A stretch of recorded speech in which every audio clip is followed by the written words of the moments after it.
We get up to his summer home, and what it amounts to is about 8 by 10, 6 by 8, 8 by 10, something. Plywood box out of driftwood. He opened the door in it, and his life savings was in there. It was his bunk on top of every can of canned good that you have ever seen. There was enough canned goods in there to last him 3 more lifetimes. That was his bank account when the fish wasn't biting. So we sit around there and we have a few drinks. All I got to see is, let's see, that was the summer home down the bottom. All I got to see my winter home. So we get back in this truck and we go about 27, 30, I don't know how many miles, and we pull up in it's a little Missouri town, and there's a store on one side and one house, and then his summer home, his winter home, which was was once a 8 by 10 or whatever travel trailer that was had a piece of rope, and it was well anchored up against a pecan tree, and there wasn't a floor in it or nothing. But anyway, I get back up in there. He sets me up in this corner, and we start drinking again. I mean, I am zoomy ass, stumbling down drunk. Well, I sat up there and have another drink, and then he goes, put your gun up, said, cock it back, here comes the Blanchett boys, they're gonna get you, they already put 3 guys in the river with rocks, and you better watch these boys now, don't let them know we're drinking. What? I'm bagged up in the corner, and here comes the 3 Blanchett boys. And there was the best set of teeth that the one on this side, he had one, had a good set of teeth, one here and one there. I don't think the others had him.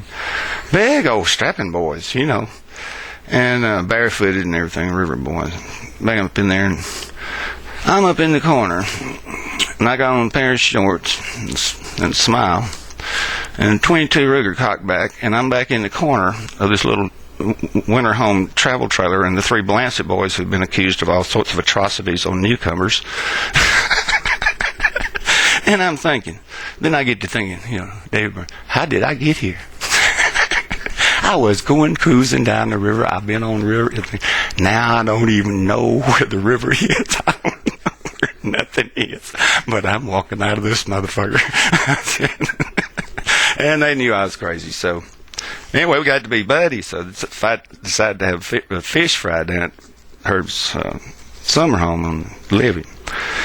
They do went by and come by, and we was fishing, we pulling in fish every day.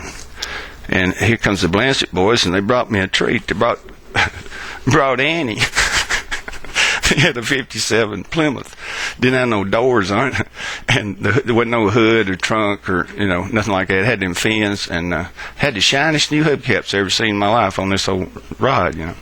Come bouncing up there. Howdy, boys. We having a fish fry. We cooking all kinds. And the Blanchett boys gets out, and Annie gets out on the other side of the car, and she hikes her skirt up and shoots a stream of piss about wide as a spray behind the skier. How you, Annie? I'm glad to see you. So we cooked it. It was funny.